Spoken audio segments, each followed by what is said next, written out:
Hi everyone, welcome to another episode of Women Empowerment Series today with me, Farisha, and I'm very honored and delighted to have a very special guest with me. It's Tan Sri Dato Noorul Ainur Mohd. Assalamualaikum. Waalaikumsalam, Farisha. How are you? Thank you for inviting me. Alhamdulillah, and thank you for being in my Women Empowerment Series podcast, and it's really an honor to have you. Can you share with us more about yourself? Well, what exactly do you want to know about me? I was a civil servant. I was a former civil servant. And I was the KSU or Secretary General of three ministries: Higher Education, the Ministry of Science, Technology, Innovation, and the Ministry of Women, Family and Community Development. I think that's your interest now. Yeah, and besides that, I was also with the World Bank. I was posted to Washington, D.C. as the senior advisor to the World Bank for 2 years. And besides that, I was the President of Science Commission, UNESCO. And at ASEAN level, I was the ASEAN Commission on Women and Children. And now currently I'm the chairman of Lucy College of Yayasan Pahang, professor at Sunway University. I'm teaching sustainable development goals. And I'm also a fellow of International Engineering and Technology Institute. So that sums up my career, past and present. Okay, the next question. What is the most challenging moment in your career? The most challenging moment, and how do you overcome from it? How do you rise up from it? I think not only for me, I would say for other women too, the most challenging would be work-life balance. Work-life balance, because for sure, women, they are mothers, they are wives, and at the same time, they want to be career women. And this is where, for example, they have to take care of their house. So that accounts to carer, they being a carer, and also at the same time to ensure that they flourish in their career. So this is where work-life balance has to play a role. And we need the support of males, or rather the husbands, to ensure that we can flourish, or our career can bloom with the support of these individuals. And this account to, for me, that work-life balance would ensure that you will have a much more prosperous and much more harmonious relationship in your family, because whatever it is, family is first. That's how I look at it. Family always comes first. Family is number one. Yes, exactly. Number one is family. Nothing less. What does woman empowerment means to you in your own words? Empowerment of women is the acronym of VOICE, V-O-I-C-E. V is voice, so that you can be independent, that you can speak out, and also for you to ensure that you can have a voice in decision making. Put it that way. That's the V. O is for ownership. Ownership in terms of you making decision in your actions, in your decision in the family life. That's the ownership of you. Why? Because you are independent. That goes for the I. You are independent because you are economically independent. For example, you can have a say in the household.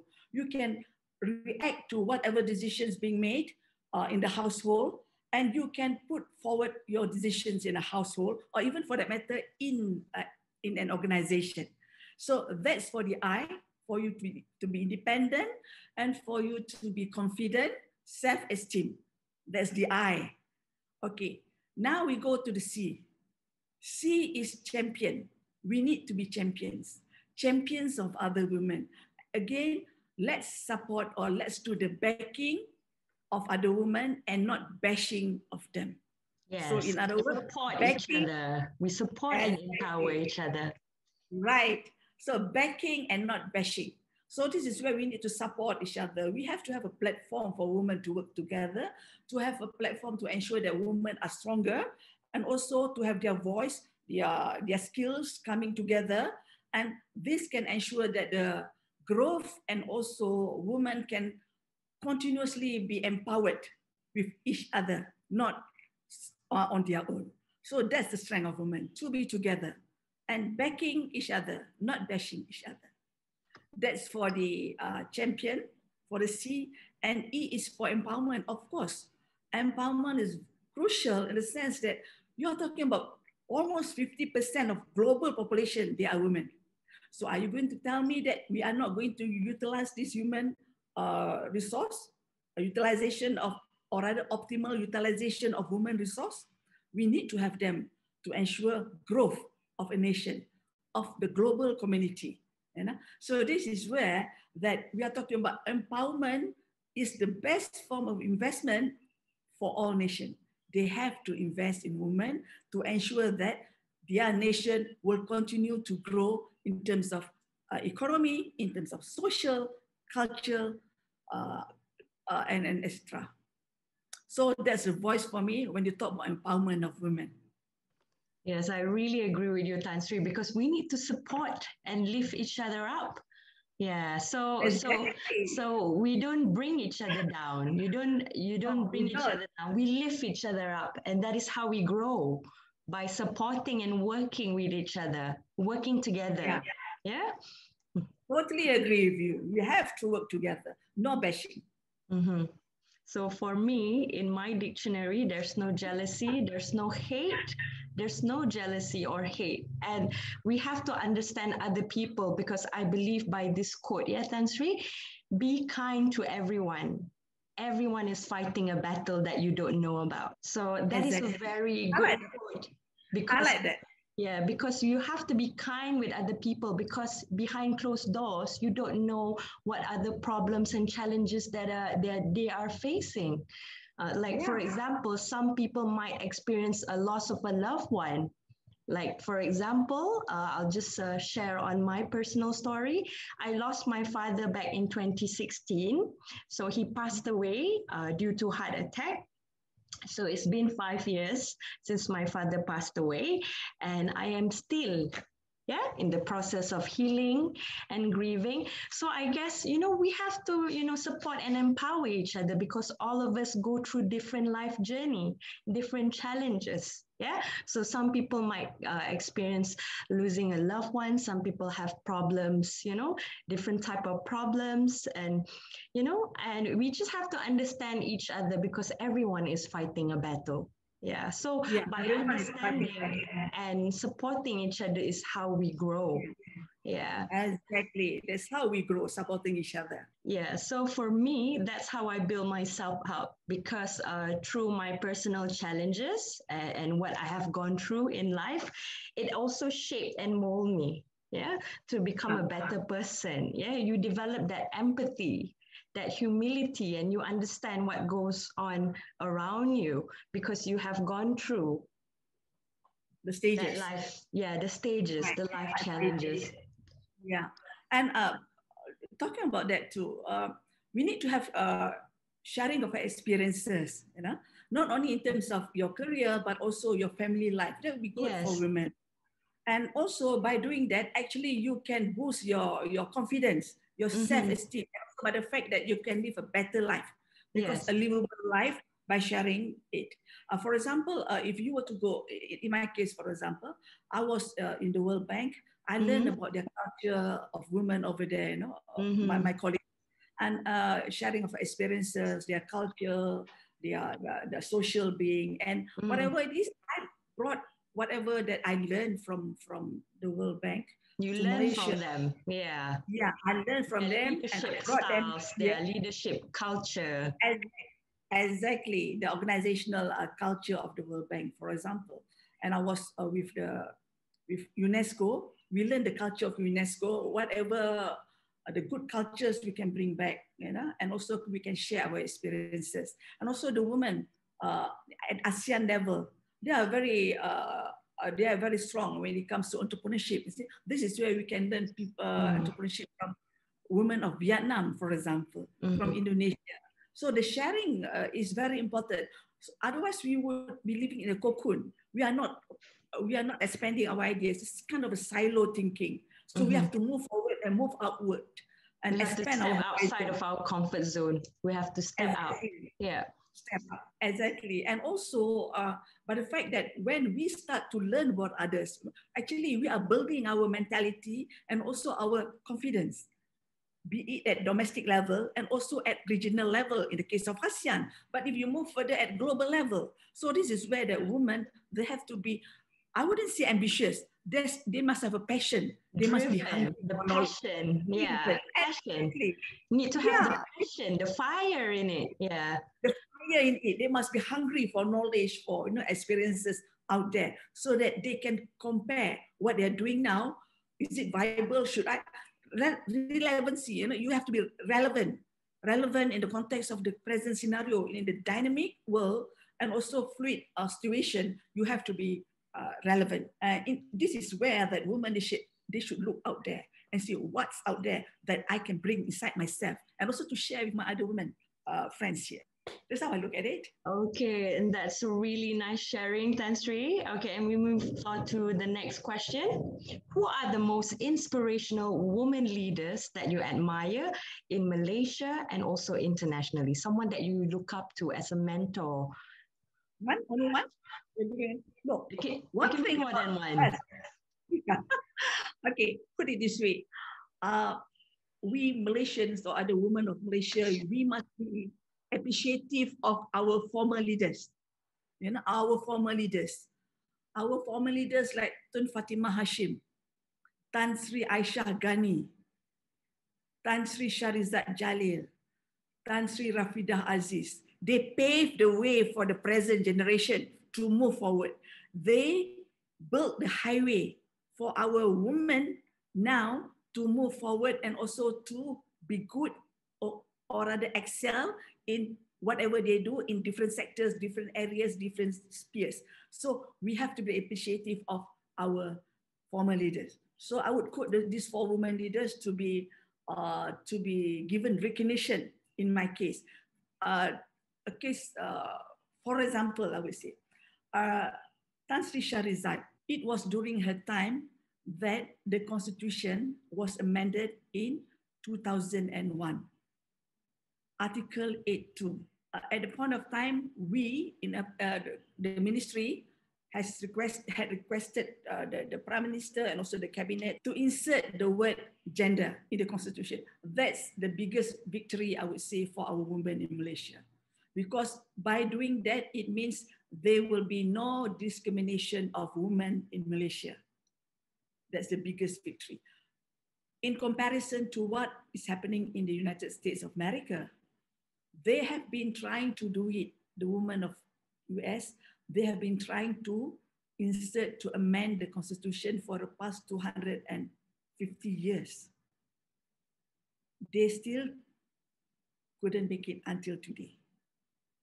But after independence, and also after independence, considered to be 47 years after independence, Malaysia, we managed to do that. That's a plus point for Malaysia. And also by the fact that in year 2004,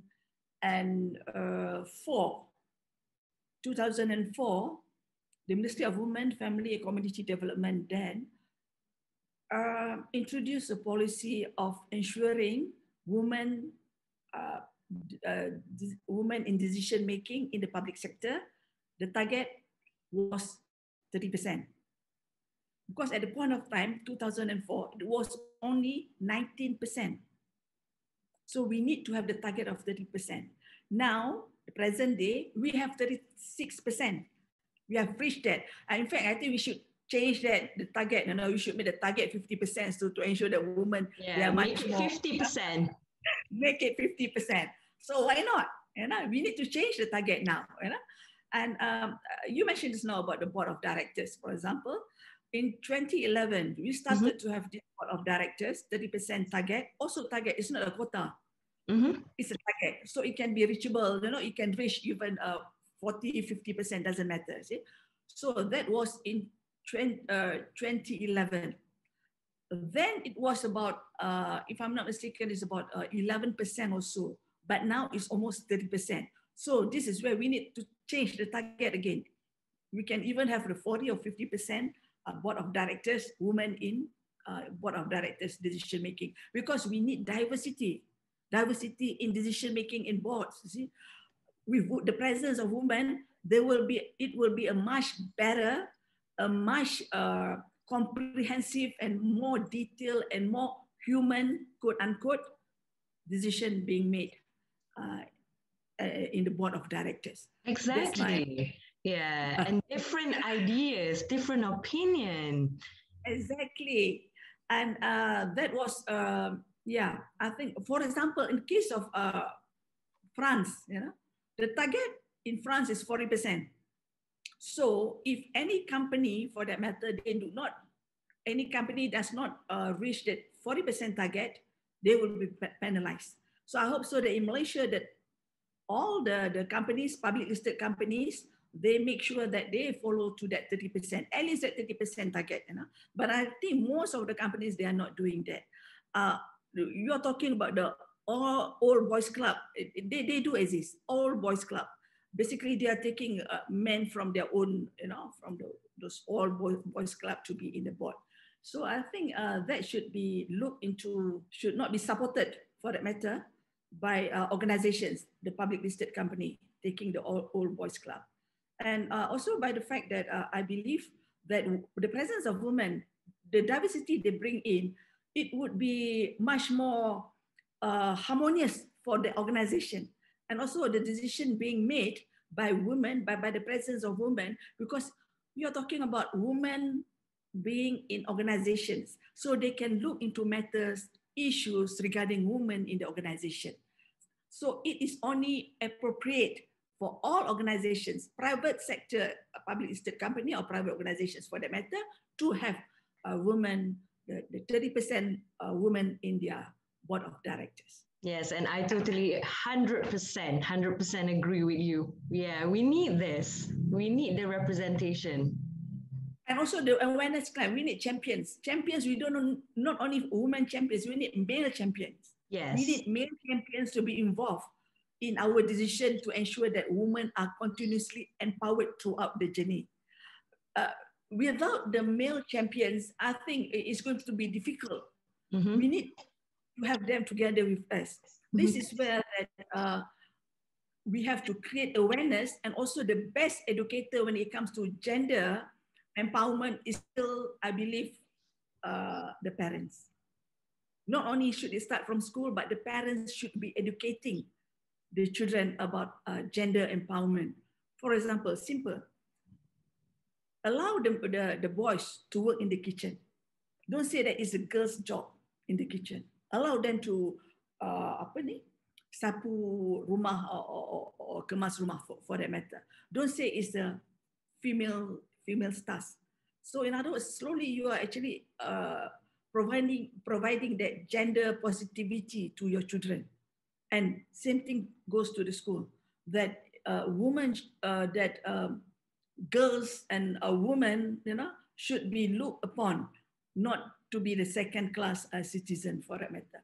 So I think that's a good start in everyone's life to have this kind of education, being the family educating the children, plus the fact that the schools are also educating them. Okay, and how about international female leaders? Who do you admire the most? Actually, I've met 4 international female leaders. The 4 of them, they have passion when it comes to women, and it's kind of, they have this aura of ensuring that women, they are or should always be empowered. So the first one, I would say Helen Clark. Helen Clark, she was the Prime Minister of New Zealand. You met Helen Clark? Wow. I met her when I was giving a talk in Singapore. Yeah. And I was totally impressed by what she said during the discussion. And she was so adamant about women empowerment, and also giving that, the positive points where women should go and how they should be, should be accommodated along the way, put it that way. And of course, it so happened that I met also during one of the meetings, APEC meeting, Hillary Clinton. And again, I was impressed with her and her ideas about empowerment. You know?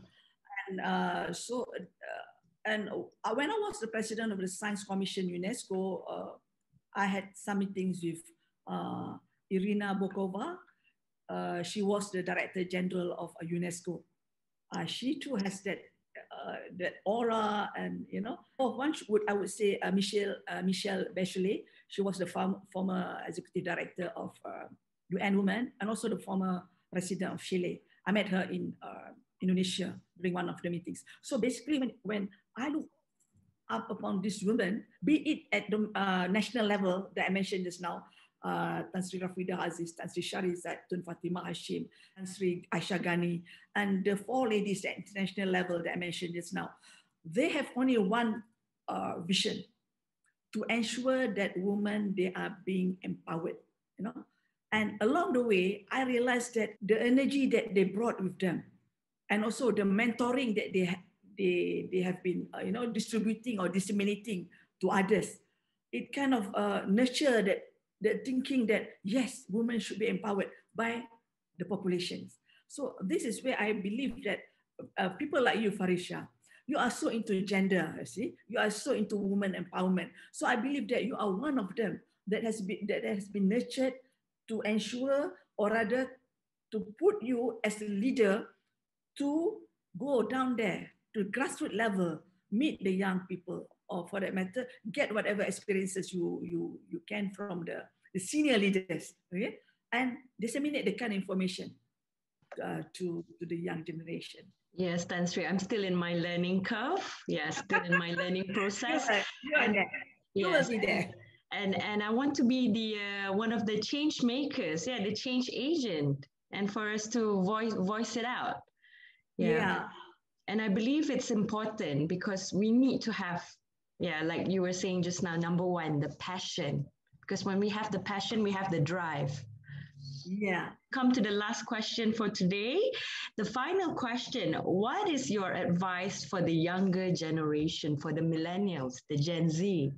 The Gen Z, millennial, I would say that empower yourself, empower others. So for the nation, for example, you have to investing in women is smart economics. So no way that you are not going to invest in women, because if you do not do that, that means you will be lagged behind. So that's my word for the nation to say. My last word for the nation to say.